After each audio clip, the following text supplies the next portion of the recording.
இன்றைய கவிதை களத்தை அலங்கரிக்க அடுத்து எம்மோடு இணைந்து கொள்கின்றார் கவிஞர் தக்கோலம் என் ஜலநாதன் உத்தரமேரூரிலிருந்து. வாருங்கள் ஐயா, உங்களுடைய இனிய கவிதையை தாருங்கள், கேட்போம். தமிழே அமுதே வருவாய் நிறைவாய் தருவாய். ஜெர்மனி தமிழறி வானொலிக்கும் நேயர்களுக்கும் என் வணக்கம். யுத்தம் தவிர் எனும் தலைப்பில் கவிதை வழங்குகிறேன். தக்கோலம் என் ஜலநாதன், உத்திரமேரூர், தமிழ்நாடு. அறிவியலும் ஆன்மீகமும் பலவாக பல நூலும் படிச்சு புட்டோம். நாகரிகம் கலாச்சாரம் பண்பாடு தெரிஞ்சுக்கிட்டு வாழுறோம்னு சொல்லிக்கிட்டு அநாகரிகமாக சண்டைதான் போடுறாங்க. உள்ளுக்குள்ளே வக்கிரத்தை உளவு விட்டு திரியிறாங்க. யுத்தம்தான் தவறுங்க, யுத்தத்தை தவிருங்க. தன்னைத்தானே தன்னில்தானே எண்ணித்தான் பார்க்கணுங்க. தன்னைத்தானே தன்னில்தானே எண்ணித்தான் பார்க்கணுங்க. எதை கொண்டு வந்தோம், எதை கொண்டு போக போகிறோம் எண்ணி பாருங்க. நல்லதுதான் செய்யணுங்க, அல்லது செய்யாம இருக்கணுங்க. விட்டு கொடுப்பதால் கெட்டு போவதில்லை, வாய்கிழிய பேசுறாங்க. விட்டு கொடுக்காம சண்டைதான் போடுறாங்க. யுத்தம்தான் தவறுங்க, யுத்தத்தை தவிருங்க.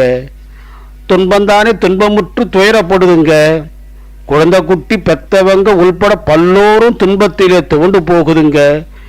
படிக்க வந்த பிள்ளைங்க இடி விழுந்தது போல் இடிஞ்சு போய் இருக்குதுங்க. யுத்தம் யுத்தம்னு அலைஞ்சவங்க சத்தம் இல்லாம போயிட்டாங்க. துன்பம் தரும் துயரப்படுத்தும் யுத்தம்தான் வேண்டாங்க. யுத்தம்தான் தவறுங்க, யுத்தத்தை தவிருங்க. தானத்தில் ஒன்றுதான் சமாதானங்க, சமாதானம் இறைவனின் சன்னிதானம்ங்க. தானத்தில் ஒன்றுதான் சமாதானங்க, சமாதானம் இறைவனின் சன்னிதானம்ங்க. சமாதானம் ஒற்றுமையே வழக்கமுங்க. அகிலத்தில் அகிம்சை வழியில் வெற்றி கண்டவர் காந்தி மகானுங்க. அகிலத்தில் அகிம்சை வழியில் வெற்றி கண்டவர் காந்தி மகானுங்க. அவர் வழியில் சென்று விட்டால் அமைதிதானுங்க. அமைதிதான் ஆக்கத்தை கொடுக்குமுங்க. அன்புதான் நேசிப்பை தந்திடுங்க. யுத்தம்தான் தவறுங்க, யுத்தத்தை தவிருங்க. நித்தியத்தை உணருங்க, சத்தியத்தை நிறுத்துங்க. அமைதியை தாருங்க. யுத்தம்தான் தவறுங்க, யுத்தத்தை தவிருங்க. யுத்தம்தான் தவறுங்க, யுத்தத்தை தவிருங்க. வாய்ப்பளித்த ஜெர்மனி தமிழறி வானொலிக்கு நன்றி, வணக்கம். தக்கோலம் என் ஜலநாதன், உத்திரமேரூர், தமிழ்நாடு. சங்கத்தமிழ் இலக்கிய பூங்கா.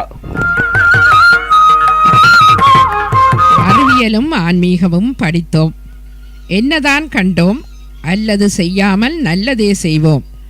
சமாதானமே இறைவனின் சன்னிதானம் என கவிதந்தவர் தக்கோலத்திலிருந்து கவிஞர் ஜலநாதன் அவர்கள். வாழ்த்துக்களையா மீண்டும் மீண்டும் சிறப்பியுங்கள். நன்றி, வணக்கம். நேயர்கள் கேட்டுக்கொண்டிருப்பது